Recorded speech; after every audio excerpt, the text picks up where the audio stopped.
இங்கே வந்திருக்கும் பத்திரிகையாளர் நண்பர்கள், ஊடக நண்பர்கள் அனைவருக்கும் என்னோட வந்திருக்கனால நன்றியை சொல்லிக்கிறேன். இந்த படத்தை ப்ரெஷ் ஷோ வந்து பார்த்துருக்கீங்க. இதில் பார்த்துட்டு நீங்கள் வந்து நான் என்ன நினச்சி எதிர்பார்த்தனோ அதை அப்படியே எனக்கு வந்து சொல்லியிருக்கீங்க. அந்த கிளைமேக்ஸை பற்றி எனக்கு ரொம்ப சந்தோஷமாக இருக்குது. இந்த இந்த ஜென்மத்தில் வந்து நான் பிறந்ததுக்கான அந்த பூர்த்தி அடங்கின மாதிரி ஒரு ஃபீலிங்காக இருக்குது. எனக்கு ரொம்ப மன நிறைவோட இந்த வார்த்தையை நான் சொல்கிறேன். அதான் வந்து இங்கே பார்த்தீங்கன்னா எவ்வளோ லெஜண்ட்ஸ்லாம் இங்கே இருக்காங்க. நம்ம டைரக்டர்ஸ்னு பார்த்தீங்கன்னா சங்கர் சாரு, மணிரத்னம் சாரு, நம்ம வெற்றிமாறன் சாரு, கௌதம் மேனன் சாரு எல்லாமே இருக்காங்க. நம்ம அதே மாதிரி பார்த்தீங்கன்னா Kamal sir, Rajini sir, Ilaiyaraaja sir எல்லாமே என்னை பொறுத்த வரைக்கும் சினிமாவில் வந்து டெக்னீஷியன், இவங்க வந்து ஆர்டிஸ்ட் அப்படிலாம் கிடையாது. என்னை பொறுத்த வரைக்கும் இவங்க எல்லாருமே லெஜண்ட்ஸ் தான். Sivakarthikeyan sir, Simbu sir, Dhanush sir எல்லாமே லெஜண்ட்ஸ் தான். என்னை பொறுத்த வரைக்கும் இவங்க வாழ்ந்த என்னை பொறுத்த வரைக்கும் எனக்கு மேல உள்ள ஒரு நடிகர் இருக்காங்க பார்த்தீங்கன்னா, அவங்க நடிகர், டைரக்டர்ஸ் எல்லாமே அவங்களுக்கு எனக்கு மேல உள்ள எல்லாருமே எனக்கு லெஜண்ட்ஸ் தான். இவங்க எல்லாமே எனக்கு கனவு. இந்த கனவு வாழ்ந்திருக்க பூமியில நானும் தடம் பதிச்சு போயிட்டு இருக்கிறத நினைச்சு ரொம்ப சந்தோஷமா இருக்கேன். இன்னைக்கு விஷால் சார் படம், ரசனம் படம் ரிலீஸ் ஆகுது அன்னைக்கு 26 ஏப்ரல் 26. அன்னைக்கு என்னோட படம் ரிலீஸ் ஆகுது. நான் சாதாரண ஆளு, அவரு வந்து லெஜண்ட்ஸ். அந்த லெஜண்ட்ஸ் படத்துல அந்த போஸ்டர் படத்துல என்னோட போஸ்டர் நினைச்சு பயங்கர ஹாப்பி. எனக்கு அது போதும், அது வேற ஒண்ணுமே எனக்கு அது போதும். ரொம்ப ஹாப்பியா இருக்கேன். வேற ஏதாவது கொஸ்டின் இருந்தாலும் கேளுங்க. ஒரு பெண்ணை பறிகொடுத்த ஒரு அப்பாவா ரொம்ப அந்த கேரக்டரா தாங்கி ரொம்ப நல்லா நடிச்சிருக்கீங்க. அதே கிளைமேக்ஸ்ல வந்து பார்க்கும்போது ஆக்ஷன் பிளாக்லாம் பார்த்தீங்கன்னா தெரிவிக்க விட்டுருங்க. 2 வேரியன்ஸுமே நல்லா பண்ணிருக்கீங்க. உங்களுக்கு பை பர்த்டே வந்து அந்த ஆக்டிங் இருக்கிறதுனால இதுக்கப்புறம் நீங்க வந்து நல்ல கேரக்டரா சூஸ் பண்ணி பண்ணீங்கன்னா தமிழ் சினிமா வந்து கண்டிப்பா உங்களுக்கு மறக்காது. கண்டிப்பா என்ன பொறுத்த வரைக்கும் தமிழ் சினிமாவோட உலக சினிமா. ஏன்னா எல்லாரும் மனிதர்கள், நம்ம எல்லாம் இது அதாவது மொழி தாங்க நம்மளை பிரிக்குது. மொழி, மதம், ஜாதி தான் பிரிக்குது. நம்ம எல்லாம் அனைத்துமே நம்ம எல்லாமே ஒண்ணுதான். அதுல நம்ம கலைஞர் தான், அதாவது நம்ம கலைத்துறை இருக்கு பாத்தீங்களா, உலகத்துல இருக்க கலைத்துறை அவ்வளவுதான் என் குடும்பம். என் குடும்பத்துல என் மாமா, மச்சான், சொந்தம், பந்தம், சித்தப்பா, அண்ணன், மக்கள் நல்லா எல்லாமே என்னோட சினிமா தான், என் கலைத்துறை தான்.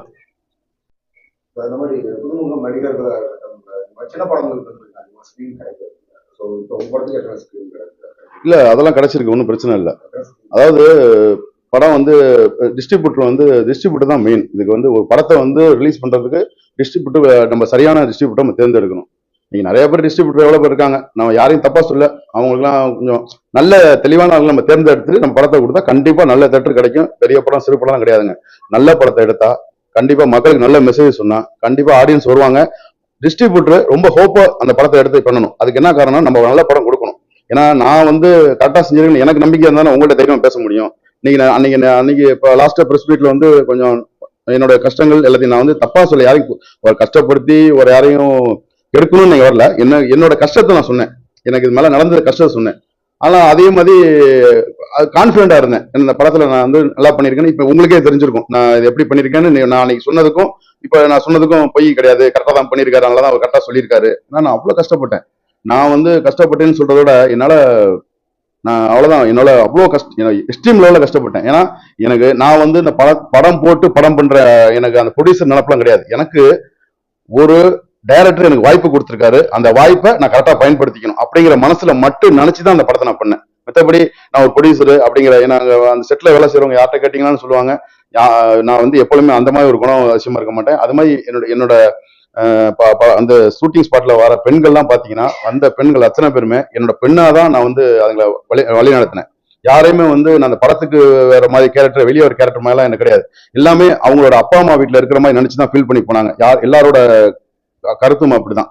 ஏன்னா என் மகளை என் வீட்டுல எப்படி சகோதரன் எப்படி பார்ப்பணும், அதே மாதிரி தான் இந்த பெண்களையும் நான் பார்த்து நடப்பினேன். அந்த ஒரு திருப்தி எனக்கு இருந்துச்சு.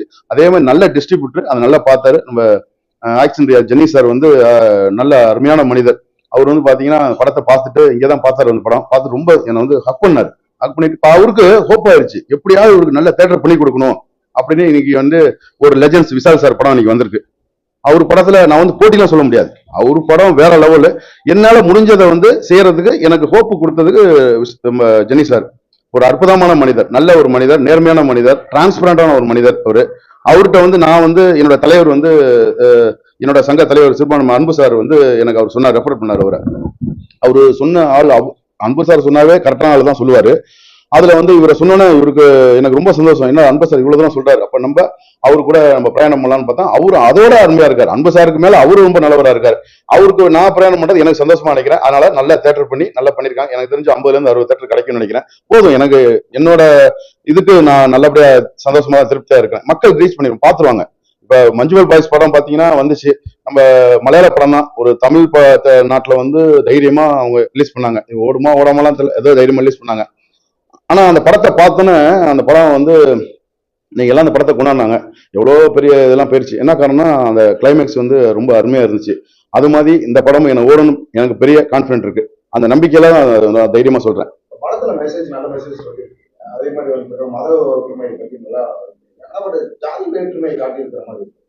இல்ல ஜாதி வேற்றுமைன்னு சொல்ல முடியாது. ஒரு பைக் லாஸ்ட் ஆயிடுச்சு யூஸ் பண்ணுங்க. ஆமா, சோ அதுல நீங்க ஃபர்ஸ்ட் ஸ்டிக்கர் என்ன ஸ்டிக்கர் அது இந்தியன் ஆர்மி. அது பின்னாடி சோ முன்னாடி இருக்கிற ஸ்டிக்கர் சொல்றேன். முன்னாடி என்ன என்ன ஒட்டி இருக்கு பாக்கல கவனிக்கல. சம்பந்தப்பட்ட ஒரு ஜாதியை குறிப்பிட்ட ஒரு சிம்பிள். இல்ல இல்ல, அதாவது மத ஒற்றுமை பத்தி பேசுறீங்க படத்துல. பட் ஆனா அது வந்து ஒரு ஜாதி வேற்றுமை ஒரு ஜாதி. ஆக்சுவலா அது வந்து பாத்தீங்கன்னா அது வந்து ஒரு அறியாமை நடந்தது.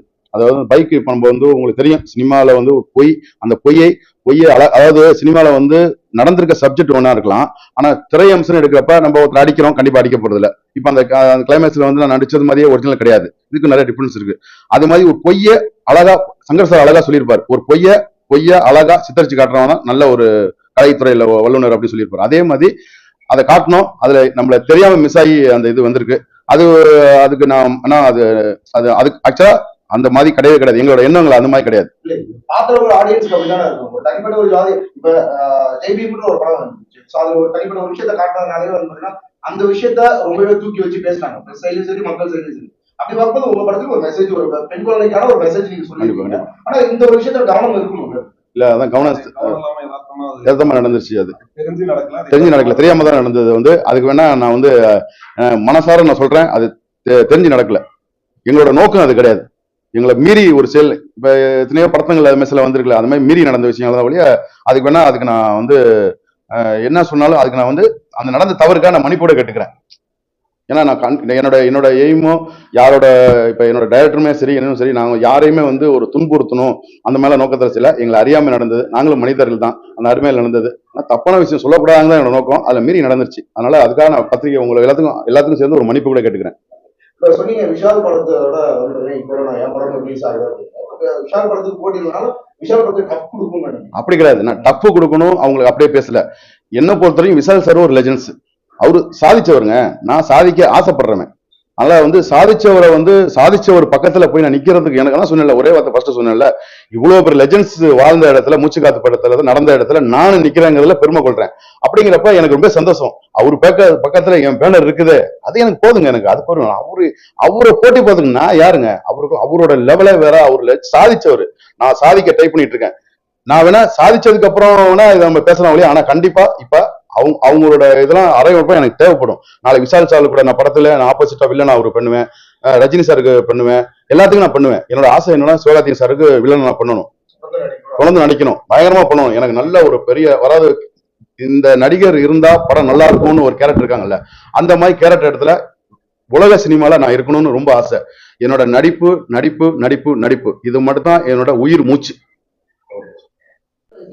ஆமா இல்லையா? ஒரு ஆர்மி ஆபீசர் அழகா ஷூட் பண்ணணும். நிறைய வந்து நீங்க சுட்ட அனைத்து குண்டுகளுமே வந்து மிஸ் ஆன மாதிரி தான் காட்டிருக்கீங்க. இல்ல மேடம், இல்ல சினிமா இல்ல நான் சொல்றேன். இல்ல மிஸ் ஆயிருச்சு மேடம், மிஸ் ஆயிருச்சு. நான் அழகா சொல்றேன். இந்த படத்திலே கதை இருக்கு. அந்த கேரக்டர் வந்து ஒரு பெண்ணை பறி கொடுத்த கேரக்டர். அந்த கேரக்டர் வந்து மிலிட்டரியில பக்கா ட்ரெயின் எடுத்தது, அது எங்கர்ல எடுத்தது. அதுக்கப்புறம் அவரு வீட்டுல செக்யூரிட்டியா வேலை பார்த்தாரு. செக்யூரிட்டியா வேலை பார்த்து அந்த குடும்பத்துல ஒரு நல்ல ஒரு அப்பாவா, யதார்த்தமான இன்னசென்ட் அப்பாவா இருந்தாரு. அப்ப இருக்கிறப்ப அவருக்கு வந்து பொண்ணு மேலதான் பாசம் இருக்கும். ஏன்னா மனைவி கிடையாது, எல்லாமே அந்த பொண்ணுக்கு செய்யறது எல்லாமே அப்பதான் செய்யறாரு. அப்படிதான் எல்லா வீட்லயும் வளர்ப்பாங்க. அப்படி இருக்கப்ப அந்த சொன்ன அந்த பொண்ணை பறி கொடுத்துறாரு. அவருக்கு இருந்த ஒரே மோட்டிவேஷன், நியாயத்துக்கு போராடினாரு, நியாயம் கிடைக்கல. அப்ப என்ன பண்ணாரு, அவரோட ஒரே மோட்டிவேஷன் அந்த பசங்களை எப்படியாவது நம்ம பொண்ணை செஞ்ச மாதிரியே செஞ்சிடணும். அந்த நோக்கம் தான் இருந்துச்சு இல்லையா? அதை எப்படி செய்யற மெத்தட்லாம் ஒரு ப்ராப்பரா ட்ரைனிங் எடுக்கல. நியாயம் எடுத்து தப்புன்னு சொல்லாட்டும் இன்னைக்கு ஒண்ணு இல்ல, டக்குன்னு உங்க கழுத்துல நின்றுகிட்டே இருக்கிறீங்க, கழுத்துல எறும்பு கடிக்க என்ன பண்ணுவீங்க? டக்குன்னு அப்படின்னு இருப்பீங்களா? இது வந்து ஒரு யதார்த்தமான ஒரு இது வந்து எல்லாருமே இப்ப ரோட்ல போறோம், பைக்ல போயிட்டு இருக்கோம், அது கண்ணாம இடிக்கிறமோ வந்து ஏய் அருவு கட்டவனே அப்படி நம்ம திட்டுவோம். அதுக்காக நம்ம ஒன்றும் அவனை பிளான் பண்ணி வீட்டுல இருந்து கிளம்புறப்ப அவனை திட்ட போறதுக்கு பிளான் போட்டு வரல. ஒரு ஆக்சிடென்ட், ஒரு எமோஷன்ஸ், அவ்வளவுதான், வேற ஒண்ணும் இல்ல. வாழ்த்துக்கள் சார்.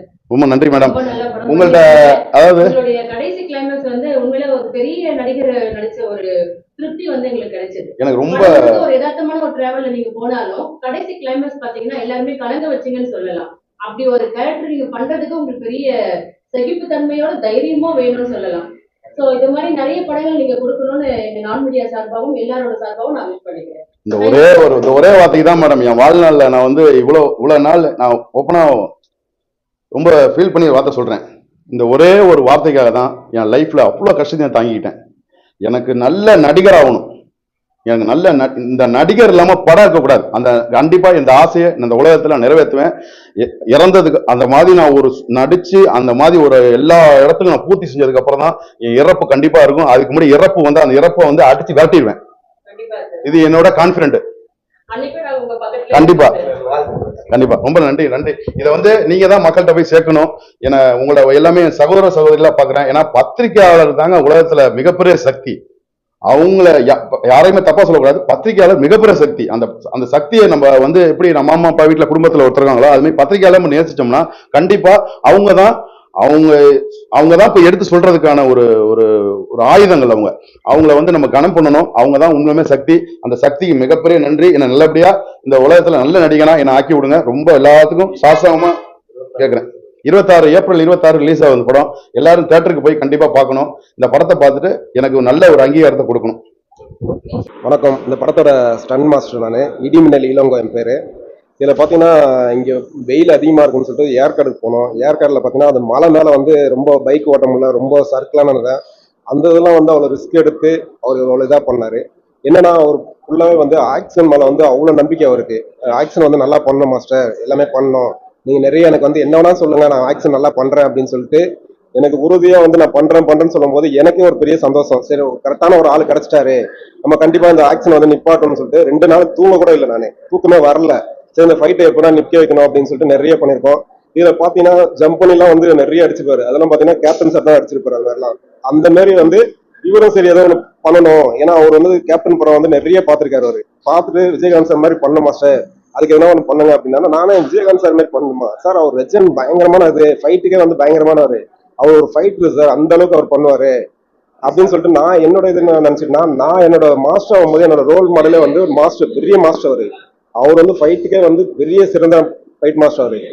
அவரு மாரி ஆகணும், அந்த மாதிரி டெக்னிஷியனா வரணும்னு சொல்லிட்டு நம்ம ஃபைட் மாஸ்டர் ஆகும்போது ஒரு ரோல் மாடலா எடுத்துட்டோம். சரி இவரும் வந்து ஒரு விஜயகாந்த் சார் மாதிரி நான் பண்ணணும் அப்படின்னு நினைச்சிருக்காரு, கண்டிப்பா இவர் வந்து நல்லா பண்ண வைக்கலாம்னு சொல்லிட்டு நிறைய அவர் வந்து பண்ணியிருக்காரு. படத்துல பாத்தீங்கன்னா ஆக்ஷன் வந்து நல்லா பேசப்படும். அதுக்கடுத்து பாத்தீங்கன்னா அவர் எல்லா விஷயத்தையும் ஓகே, டான்ஸ் நல்லா பண்றாரு, ஆக்ஷன் நல்லா பண்றாரு, நடிப்பு. இந்த படத்துல கிளைமேக்ஸ் பாத்தீங்கன்னா ஒரிஜினல் வந்து இந்த பண்ணி குப்பிங்க ஒரு மாதிரி கொட்டியிருந்தாங்க. அங்க பாத்தீங்கன்னா முடியவே இல்லை, யாராலுமே முடியல. அந்த மாதிரி இதுலயே வந்து வெயில் வேற, இந்த நாட்டம் வேற, எல்லாத்தையும் பொறுப்பு எடுத்த மாதிரி நடிச்சு பயங்கரமா பண்ணாரு. இன்னைக்கு வந்து வந்தவங்களாம் சொன்னாங்க கிளைமேக்ஸ் வந்து இந்த படத்துல ரொம்ப நல்லா வந்திருக்கு அப்படின்னாங்க. அவர் ரொம்ப சந்தோஷமாச்சு.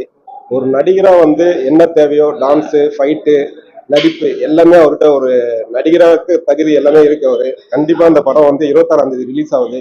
எல்லாரும் வந்து தியேட்டர்ல பாருங்க. தேங்க்யூ. ஆமா, கையிலாம் அவருக்கு அடிபட்டு ரொம்ப முடியல அவரால். இருந்தாலும் அவர் என்னன்னா அவர் கிட்ட பழகும் போது என்ன சொல்றாருன்னா மைனஸாவே சொல்ல மாட்டேன், எல்லாம் பெருசாவே சொல்லுவாரு. ஏன்னா அது சொல்லுங்க, பெருசா சொன்னாதான் நம்ம லைஃப்ல வந்து வர முடியும். மைனஸ் நம்மளால முடியல சொல்லவே கூடாது. எதுவுமே எதா இருந்தாலும் முடியும்னு சொன்னாதான் நம்ம வந்து அடுத்தடுத்து போக முடியும். நானே ஒரு நேரத்துல சொல்லும்போது சொல்லுவேன் மாஸ்டர், அந்த மாதிரி சொல்லவே சொல்லாதீங்க, பாசிட்டிவா சொல்லுங்க மாஸ்டர், சொல்லும் போதுதான் நம்மளுக்கு வந்து இந்த எனர்ஜி கிடைக்கும், அதனால பாசிட்டிவா சொல்லணும். ஆனா இவர் கூட நான் வந்து பழகுறது ரொம்ப சந்தோஷமா இருக்கு. ஏன்னா எல்லா விஷயமும் வந்து ஒரு பாசிட்டிவா தான் போயிட்டு இருக்கு. இந்த படம் வந்து 26ஆம் தேதி ரிலீஸ் ஆகுது. கண்டிப்பா நீங்க வந்து தியேட்டர்ல பாருங்க. உங்களுக்கு கொடுக்குற அமௌண்ட்டுக்கு இது ஒருத்தான ஒரு படமா இருக்கும். கண்டிப்பா நீங்க தான் ஆதரவு கொடுக்கணும். இல்ல, நான் பார்க்கும்போது சாங்ல பார்க்கும்போது பார்த்தாலே ஒரு ட்ரைனிங் தேவையில்லைன்னு ஆயிப்போச்சு. ஏன்னா ஒரு புதுசா வரவங்க வந்து அவங்க ஒரு ஃபைட் மாஸ்டர் வந்து அவங்க பார்ப்பாங்க, ஆளுங்களை பார்க்கும்போது தெரியும் ஃபைட் பண்ணுவாரா ஃபைட் பண்ண மாட்டாருன்னு. சார் அப்போ டேரக்டர்கிட்ட சொல்லுவாங்க, இல்லை ஃபைட்டுக்கு பெருசா பண்ண மாதிரி தெரியல, அவரை பார்த்தா அவருக்கு வந்து ட்ரைனிங் கொடுத்துடலாம் அப்படின்னு. ஆனா இவருக்கு வந்து எந்த ட்ரைனிங்குமே கொடுக்கல. ஸ்ட்ரைட்டா ஷூட்டிங் மட்டும் போனோம். நான் சொன்னேன் இந்த மாதிரிலாம் பண்ணணும் சார், இந்த மாதிரிலாம் பண்ணணும் அப்படின்னு சொல்லும்போது பாத்தீங்கன்னா ஓகே மாஸ்டர் நீங்க என்ன சொன்னாலும் நான் பண்றேன், ஆனா எனக்கு தேவை ஃபைட் நல்லா வரணும். நான் வந்து ப்ரொடியூசரு அந்த இதெல்லாம் நினைக்காதீங்க, மத்தவங்களுக்கு எப்படி பண்றீங்களோ அதே மாதிரி எனக்கு பண்ணுங்க, இல்ல ப்ரொடியூசரு அவர் பார்த்து பண்ணோம் அப்படிலாம் பண்ணாதீங்க, மத்தவங்களாம் நீங்க எப்படி ரிஸ்க் எடுத்து பண்ணீங்களோ அது மாதிரி ரிஸ்க் எடுத்து பண்ணுங்க, என்ன நீங்க பண்ண வச்சாலும் நான் பண்றேன் அப்படின்னு சொல்லிட்டு அவ்வளவு நம்பிக்கை கொடுத்துரு அவ்வளவுதான் இருந்தாரு. கண்டிப்பா அந்த ஃபைட்டும் வந்து நல்லா அமைஞ்சிருக்கு. அது எல்லாரோட ஒத்துழைப்பும், அது ஃபைட்டர்ஸோட ஒத்துழைப்பு, அவரோட ஒத்துழைப்பு, என்னோட எல்லாரும் சேரும் போதுதான் வந்து அந்த ஃபைட் நல்லா அமையும். இதுல வந்து மாஸ்டர் ஃபைட்டரு ஆர்டிஸ்ட் அப்படின்னு சொல்ல முடியாது. 3 பேருமே கரெக்டா அமையும் போது அந்த ஃபைட்டை வந்து கரெக்டா அமைச்சிடும். அந்த ஃபைட் அமைய காரணமே இந்த 3 பேர் தான். அது வந்து இந்த படத்துல வந்து ஃபைட் நல்லா அமைஞ்சிருக்கு. எனக்கும் வந்து இந்த படம் மூலியமா வந்து ஒரு நல்ல பேர் வரும் நம்பிக்கை இருக்கு. அதே மாதிரி இந்த வருஷம் பாத்தீங்கன்னா இந்த படம் மூலியமா அவர் வந்து ஒரு சிறந்த நடிகரா வருவார் நம்பிக்கை இருக்கு எனக்கு. நிறைய பேர் பார்த்தவங்க வந்து நடிப்பும் நல்லா இருக்கு, ஆக்ஷனும் நல்லா பண்றீங்கன்றாங்க. கண்டிப்பா அவருக்கு ஒரு பெரிய லைஃப் இருக்கு. Okay, thank you sir.